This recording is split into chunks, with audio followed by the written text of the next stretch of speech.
எல்லாருக்கும் வணக்கங்க. இது அப்படியே கொஞ்சம் இந்த வீடியோவை பாருங்கள். இந்த பிள்ளைங்கள்லாம் யாராக இருக்கும், எந்த காலேஜில் படிக்கிறாங்க, எங்கே போயிட்டுருக்காங்க, என்ன திடீர்னு டான்ஸ்லாம் ஆடுறாங்க, கபடி விளாட்றாங்க அப்படின்லாம் அவங்களுக்கு தோணுதில்ல? எந்த காலேஜ் ஏதாவது கற்பனை பண்ண முடியுதா? ரொம்ப யோசிக்க வேணாம், நானே சொல்கிறேன்.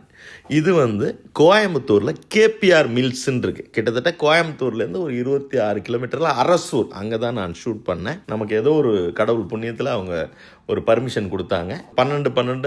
24 மணி நேரம் ஷூட் பண்ணது. இந்த வீடியோவினோட நோக்கமே என்னென்னா, தமிழ்நாட்டில் எவ்வளவோ பிள்ளைங்க இருக்குது, அவங்க ஏழை பிள்ளைங்க, ஏதோ ஒரு காரணத்தினால, வெறும் பணம் மட்டும் நான் சொல்ல மாட்டேன், படிக்க முடியாததுக்கு, அவங்க வீட்டில் போய் காலேஜில் விட முடியாது, அழைச்சிட்டு வர முடியாது, அவங்க வீட்டு சூழலாக இருக்கலாம், அவங்க வீட்டில் வேறு யாரும் படித்தே இருக்க முடியாது, இன்னும் 2-3 வருஷம் கழித்து தான் கல்யாணம் பண்ணுற சூழ்நிலை இருக்கும், அதனால அவங்க வேலைக்கு அனுப்புகிறாங்க. அப்படி வேலைக்கு வர்ற பிள்ளைங்களை படிக்கவும் வைக்குது. அதுதான் கேபிஆர். ஆண்கள் பெண்கள் மானம் காக்க ஆடை தந்த கைகளே, செக்கவானம் போல என்றும் சிவந்து நிற்கும் கைகள் எங்கள் கைகளே, உழைக்கும் கைகளே, உருவாக்கும் கைகளே. நீங்கள் வேலைக்கு போகணும் அப்படின்னு சொன்னால் அவங்க என்ன படிச்சிருக்காங்கன்னு கூட அவங்க கேட்குறதில்ல. ஆதார் கார்டு அதை எடுத்துகிட்டு போய் நிச்சயமாக பேரண்ட்டோட அவங்க ஒத்துழைப்பு இல்லாமல் தனியாலாம் போனால் சேர்த்துக்க மாட்டாங்க. அதுக்கப்புறம் நிறைய என்கொயரி, 2 நாள் அவங்களுக்கு கிளாஸ், இது இப்படி தான் வேலை இருக்கும். அவங்கள்ட்ட நிறைய செக்ஷன் இருக்குது. ஸ்பின்னிங் இருக்குது, நீட்டிங், கார்மெண்ட்ஸ் இருக்குது, நிறைய இருக்குது. இதில் எந்த வேலைக்கு நீ போகிற அப்படிங்கிற மாதிரியெல்லாம் சொல்லி கொடுத்து, அதுக்கப்புறம் ஒரு கிஃப்ட் பாக்ஸ், அதுக்குள்ளே என்ன இருக்குன்னா பெருசாக கேட்காதீங்க, அதில் ஒரு 16 பொருள் இருக்குது அந்த பிள்ளைக்கு தேவையானது. அதுக்கப்புறம் ஹாஸ்டல், அந்த ஹாஸ்டலுக்கு போகிற கூட அந்த புள்ள வெறும் ட்ரெஸ் எடுத்துகிட்டு போனால் போதுமானது. இந்த பாய் தலவாணி, இந்த பக்கெட்லாம் எடுத்துகிட்டு போக வேண்டாம், எல்லாமே அவங்களே கொடுத்துருவாங்க. டாய்லெட்டுமே தனியாக தான் இருக்கும், அதை அவங்க க்ளீன் பண்ண வேண்டாம், ஹவுஸ் கீப்பிங் தான். அப்பா மட்டும்தான் ஒர்க் போகிறாங்க சார், அம்மா வீட்டில் தான் இருக்காங்க. தம்பி அப்புறம் 10th படிக்கணும் அப்படிங்கிறதுனாலனா நிறைய செலவுகள் எல்லாம் இருந்துச்சுங்க சார். ஸோ இப்போ உங்களுடைய வருமானம் உங்கள் வீட்டுக்கு தேவைப்பட்டுச்சு. ஆமாங்க சார். தான் அம்மாவும் மனசு கஷ்டப்பட்டு தான் அவங்களை அனுப்பியிருப்பாங்க. நிறைய சௌரியங்கள். அதுக்கப்புறம் சாப்பாடு, கேபிஆர் சாப்பாட்டை அடிச்சுக்கவே முடியாதுங்க. அந்த காம்பவுண்டுக்குள்ளே போயிட்டோம்னா பசின்னு ஒன்று அந்த பிள்ளைக்கு எந்த இடத்துலையும் தோணவே தோணாது. ஆனால் சாப்பிடுவாங்க, நிறைய சாப்பிடுவாங்க. ஏன்னா வேலையும் நிறைய பார்ப்பாங்க. எங்கேயாவது ஒரு இடத்துல அந்த புள்ள நடந்துக்கிட்டே இருக்கும், இல்லை உட்காந்து வேலை பார்த்துக்கிட்டே இருக்கும், இல்லை நின்றுக்கிட்டே வேலை பார்க்கும். அந்த மாதிரி கேபிஆர் மில்லில் வேலையே அந்த பிள்ளைங்க பார்க்கலைங்க. அந்த வரிக்கு ரொம்ப அர்த்தம் முக்கியம். தொழிலை கற்றுக்குது, அதுதான் ரொம்ப ரொம்ப முக்கியம். அதுலேருந்து 2-3 வருஷத்தில் அந்த பிள்ளைக்கு நிச்சயமாக கல்யாணம் ஆகிடும். சொந்த காலில் நின்று படித்து, அந்த டீட்டெயில் நான் சொல்கிறேன், படிச்சுட்டு அது இருக்குது. அதனால் கல்யாணம் ஆகி ஏதோ ஒரு ஹஸ்பண்ட் ஏதோ ஒன்றும் கொஞ்சம் டல்லானா கூட கவலைப்படாதீங்க, நான் இருக்கேன் அப்படின்னு சொல்லி தைரியமாக இந்த பிள்ளை இருக்கும். அப்படி தான் அந்த ஹெச்ஆர் மேனேஜர் சொன்னாங்க. எல்லா பிள்ளைக்கும் நான் அப்படி தான் சார் தைரியத்தை கொடுத்து தான் சார் நான் வளர்த்துக்கிட்டு இருக்கேன். 21 வருஷமாக நான் இங்கே வேலை பார்க்குறேன் சார். என் கண்ட்ரோலில் 4800 பிள்ளை இருக்குது சார். இதை பாருங்கள் சார்னு அந்த அம்மா சொல்கிறப்பெல்லாம் கேட்டுக்கிட்டே இருக்கலாம் போல இருக்கு. இப்போ இந்த படிப்புக்கு வர்றேன், அங்கேயே ப்ரொஃபஸராக இருக்கவங்கள தான் நான் இதற்கு கொஞ்சம் கேட்டேன். அவங்க ஃபேஸ் எல்லாம் வேணான்னு நான் தவிர்த்தேன். நீங்கள் அப்படியே கேளுங்க அவங்க என்னென்ன சொல்கிறாங்கன்னு சொல்லி. சார் இங்கே எப்படின்னா ஃபுல் டே ஒர்க் பண்ணுவாங்க சார். 7 to 9 நாங்கள் கிளாஸஸ் வச்சுருவோம். கண்டிப்பாக அவங்களால முடியல அப்படின்னா அந்த பொண்ணுங்களை மோட்டிவேட் பண்ணி கூட்டிகிட்டு வந்துடுவோம் சார். பொண்ணுங்க ஆர்வத்தோட இருக்கிற பொண்ணுங்க மட்டும் தான் என் காலேஜ் சேருவாங்க. நீங்கள் இப்போ காலேஜுக்கு வர்றதுன்னு சொல்கிறது, அந்த மில்லில் வேலை பார்க்குற பிள்ளைங்கலாம் காலேஜுக்கு வருதுன்னு. ஆமாம் சார், மில்லில் வேலை செய்கிற பொண்ணுங்க. அதுக்கு என்ன பேரில் சொல்கிறீங்க? அதை கேபிஆர் மில் எஜுகேஷன். ஓ, கேபிஆர் மில் எஜுகேஷன். இதுக்கும் ஆர்ட்ஸ் காலேஜுக்கும் சம்பந்தமே இல்லை, இன்ஜினியரிங் காலேஜுக்கும் சம்பந்தமே இல்லை. இதனுடைய கோர்ஸ், இதுக்கு ப்ரொஃபசர் தனி. எஸ் சார், தனித்தனியா சார். பிரின்சிபல் இருந்து ப்ரொஃபசர்ஸ் எல்லாமே தனிங்க சார். அது தனி. என்னென்ன கோர்ஸ் இருக்கு மேடம்? சார் பிகாம் இருக்கு, பிகாம் சிஏ இருக்கு, BA Tamil, BA English, BSc chemistry, BSc maths. PG courses also இங்க அவைலபிளா இருக்குங்க சார். எம்பிஜி. Yes sir. இப்போ சப்போஸ் டிகிரி முடிச்சிட்டு வந்தவங்க டைரக்டா ஜாயின் பண்ணிக்கலாம்.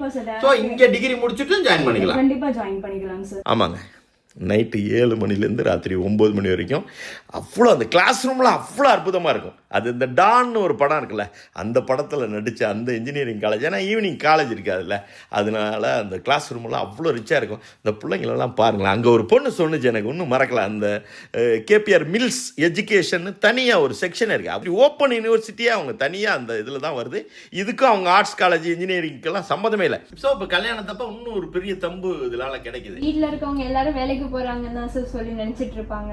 ஆனா வந்துட்டு இப்ப உங்க சொந்தக்காரங்க எல்லாம் அவங்க வெறும் வேலைக்கு தானே போனது, +2 தான் படிச்சிருக்கீங்க, என்ன படிக்க போறாங்க அப்படின்னு சொல்லி யோசிப்பாங்க சார். சரி, இப்போ இந்த மாதிரி நான் ரேங்க் ஹோல்டர் எல்லாம் வந்ததுக்கு அப்புறம் இந்த பொண்ணு இப்படி படிக்குமா, இங்க இவ்வளவு தூரம் சொல்லி தராங்களா அப்படிங்கிற அளவுக்கு பெரிய ஆச்சரியப்படுறாங்க. ரெகுலர்ல போறவங்க கூட நம்ம ரேங்க் ஹோல்டர்ஸ் எல்லாம் வாங்குறது இல்ல, ஆனா நம்ம இதுல வந்துட்டு பொண்ணுங்க இவ்வளவு தூரம் வாங்குறது வந்து பெரிய விஷயம் தாங்க சார். சார் எங்க பிள்ளைங்கள ஒரு 6 மாசம் கழிச்சு நீங்க பாருங்க சார், படிச்சுக்கிட்டே இருக்கிறப்ப நீங்க வேணா டே ஸ்காலர்ல உள்ள விடுங்க சார், எங்க பிள்ளைக்கு அந்த பிள்ளைக்கெல்லாம் நீங்க கண்டுபிடிக்க முடியாது சார், அப்படி இருப்பாங்க சார். இல்லம்மா காலையிலேருந்து வேலை பார்க்குறாங்க, டயர்டு சார், வந்து பார்த்துட்டு 8 மணிக்கு சொல்லுங்க சார். நான் அங்கேயும் பார்த்தேங்க. அதே மாதிரி நான் கேட்டேன், என்னதான் இருக்கட்டுமா, ப்ரைவேட்டாக போய் ஒரு காலேஜில் படித்தா எவ்வளோ அவங்களுக்கு சந்தோஷம் சார். என்ன சார் எங்கள்கிட்ட இல்லை, காலேஜ் டே உண்டு, எல்லாம் உண்டு, நம்ம புத்தி விடாதுல, டிஜே உண்டானே. இந்த பாருங்க சார், நான் அடிச்சு காட்டுனா என்ன டான்ஸுங்கிறீங்க. சினிமா உண்டான எப்படியும் வாரத்தில் 2 சினிமா சார் அப்படின்னு சொன்ன உடனே நான் சினிமா அங்கே போட்டப்ப நான் கேட்டேன், ரொம்ப அமைதியாக கேட்கணும் சார், படத்தை போடுறப்ப பாருங்க சார். அம்மாடிவோ அழகு செம்மதூளு, ஒன்ன கண்ட பொழுதும் திருநாளு. அடிச்சா பாருங்க என்ன விசிலுங்கிறீங்க, எனக்கெல்லாம் விசிலே அடிக்க முடியாதுங்க.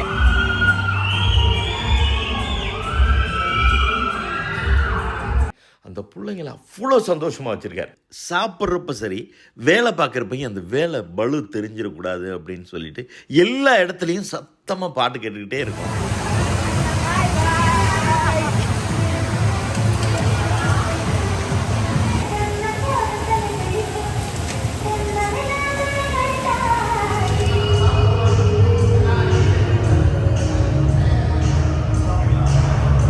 ஜாலியாக இருக்குங்க. ஆனால் அதுக்குள்ளே ஒரு குருகுல கல்வி மாதிரி அதை அவர் அருமையாக பண்ணிகிட்ருக்காரு. இந்த கேபிஆர் இருக்கார்ல, அவர் எல்லாருமே அப்பான்னு தான் சொல்கிறாங்க. என்னை பொறுத்த வரைக்கும் அம்மா ஸ்தானத்திலிருந்து, அப்பா ஸ்தானத்திலிருந்து, அண்ணன் ஸ்தானத்திலிருந்து எல்லாத்தையும் இந்த பிள்ளைங்களை, கிட்டத்தட்ட அவரும் 25 வருஷம் ஆச்சுல்ல, அப்படி இந்த பிள்ளைங்களை பத்திரமா பார்த்துக்கிறாரு. ஸ்விம்மிங் பூல் இருக்குது, என்ன இல்லைங்க, அங்கே பியூட்டி பார்லர் இருக்குது, என்ன சாப்பிட்ணுன்னாலும் சாப்பிடலாம். இவ்வளோ கடை இருக்குது, சும்மா இல்லைங்க, பயங்கர கூட்டமாக இருக்கும். ஆன்லைனில் ஆர்டர் போட்டு ஈவினிங் நான் ஷூட் பண்ண அன்றைக்கி, சார் நீங்கள் வந்து 23ஆம் தேதி வந்துட்டீங்க சார், கொஞ்சம் சீக்கிரமே எடுத்துக்கிட்டு இருக்கீங்க, கொஞ்சம் லேட்டான ஒரு 8 மணிக்கு பாருங்கள் சார், எவ்வளோ நீளாக இருக்குது. நான் அதை என்னால் காட்ட முடியல, அவ்வளோ ஆன்லைனில் அவ்வளோ பொருட்கள். காசு இல்லைன்னா எப்படிங்க போட முடியும்? செலவே ஆகாதுங்க அந்த காம்பவுண்டுக்குள்ள. ஏன்னா சாப்பாடு கொடுத்துருவாங்க, மத்தியானம் வெயில் நேரத்துக்கு அதுக்கும் கம்பம் கூழுங்க, அப்படியே மாங்காய், அந்த வடம், அப்படியே அந்த கொத்தரங்காய் வத்தல்லாம் எவ்வளோ சாப்பிட்டாலும். ஏன்னா வேலை பார்க்குது பிள்ளைங்க. காலையில் சாப்பாடு எல்லாமே பட்டாணி சாதம், பொங்கல் அவ்வளோ நல்லா இருந்துச்சு. அதை தவிர கூழுன்னு ஒன்று கொடுக்குறாரு, அதையும் அந்த பிள்ளைங்க எல்லாமே டயப்படி நடக்குங்க, அழகாக இருக்கும், ஆர்கனைஸ்டாக இருக்கும். எல்லா பிள்ளைக்குமே அது கம்ப்யூட்டராக இருக்கட்டும், மிஷினாக இருக்கட்டும், பட்டன் கட்டுற பிள்ளையெல்லாம் பார்க்கணுமே, பறக்க விடுங்க, அவ்வளோ ஃபாஸ்ட்டாக வேலை நடக்கும். ஒரு எப்படி சொல்லலாம், இந்த மாதிரி ஒரு பெரிய கார்மெண்ட்ஸ் ஃபேக்ட்ரி எல்லாம் முடிஞ்சோன்னா ஒரு 6 மணிக்கு முடிஞ்சிருங்க. காலையில் 8 மணிலேருந்து சாயங்காலம் 6 மணிங்க. அப்போ கூட முடிக்கிறப்போ ஒரு பெல் சவுண்டு தானே சினிமாலெல்லாம் நம்ம பார்த்துருக்கோம். நல்ல நேரடியாக இங்கே என்ன நினச்சாரோ கேபிஆர் சார், அதுக்கு கூட ஒரு மியூசிக் தான் போடுவார், அவ்வளோ அழகாக இருக்கும்.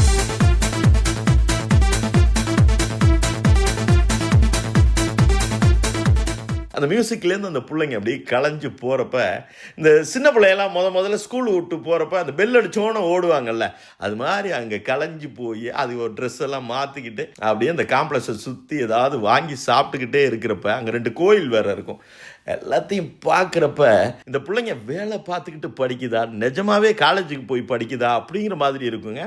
எல்லாத்த விட என்னால் சத்தம் போட்டு சொல்ல முடியுங்க, சொந்த காலில் நின்று படிக்குது, சம்பாதிச்சுக்கிட்டே வீட்டுக்கு பணம் அனுப்பிக்கிட்டே படிக்குது, தன்னம்பிக்கையாக படிக்குது, மேடையில் பேசுங்கிறாங்க. எங்கள் பிள்ளைங்க இந்த பிள்ளை சொல்லும் பாருங்களேன், மேடையில் போய் பேச முடியுமா மேடம்? கண்டிப்பா மேடையில பேச முடியும் சார். முடியாத பொண்ணுங்களை அவர் வர வச்சு அவங்களுக்கு ஒரு ஸ்டேஜ் ஃபியர் இருக்கும். ஆமா, ஏன்னா நான் வேலைக்கு தானே பார்க்குறேன். நான் ஒரு 10 பிள்ளைங்களோட காலேஜில் படித்தா ரைட்டு, நாளை ஜாலியாக நான் இருந்திருப்பேன்.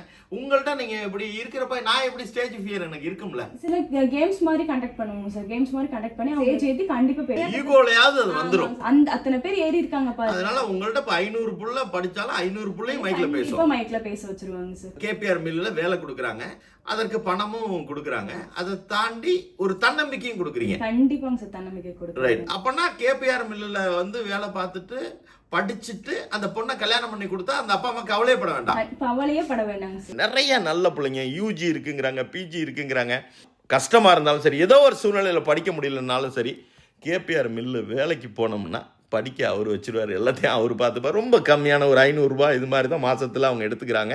அதுவுமே அந்த ஃபீஸ் கட்டுறதுக்கு தான். அதுவும் அவங்க காலில் நின்னுன்னு அது தெரியணுங்கிறதுக்காக தான்.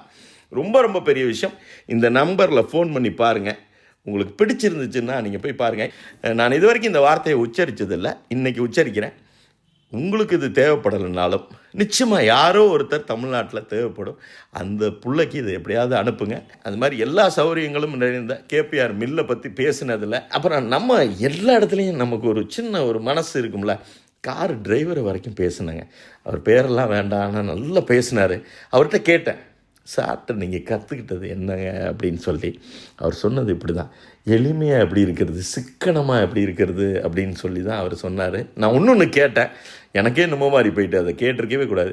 இல்லை தம்பி, நீங்கள் எப்படி கதவை திறந்து விடுவீங்கன்னு. சார் சும்மா இருங்க சார், எங்கள் சார் அவர் வேலையை அவர் தான் சார் பார்த்துப்பார், எனக்கு அந்த மாதிரி வாய்ப்பே இல்லை, இது வரைக்கும் எங்கள் சார் கொடுத்ததே இல்லை சார், அவர்கிட்ட வேலை பார்க்குறதுக்கு நான் கொடுத்து வச்சுருக்கேன் சார் அப்படின்னு சொன்னதுக்கு நான் அந்த காரையே அப்படியே உத்து பார்த்துக்கிட்டு கேபிஆர் மில்லில் 2 நாள் இருந்துட்டா மனசு தாங்க மாட்டேங்குதுங்க. அந்த நினைவுகளோடையே நான் இருக்கிறேன்.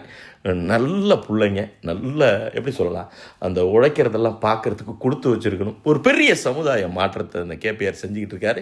இது வரைக்கும் 41,288 பேருக்கு டிகிரி வாங்கி கொடுத்து வேலைக்கு அனுப்பிட்டார். ஸோ நீங்கள் எங்கேயோ ஒரு இடத்துல தமிழ்நாட்டில் என் வீடியோவும் அந்த பிள்ளைங்களை கேட்டால் இது கரெக்டாக அப்படின்னு நீங்கள் கூட செக் பண்ணிக்கலாம். அப்படி ஒரு விஷயம் பண்ணிக்கிட்டு இருக்காரு. ரொம்ப நாளைக்கு நல்லா இருப்பார் கேபிஆர், நிச்சயமாக ரொம்ப நாளைக்கு நல்லா இருப்பார். நாடும் வீடும் உங்களை நம்பி நீங்கள் தானே அக்கா தங்கை. நாடும் வீடும் உங்களை நம்பி நீங்கள் தானே அக்கா தங்கை. எதையுமே தாங்கிடும் இதயம் என்றும் மாறாது. நாளை நமதே, நாளை நமதே. நன்றிங்க.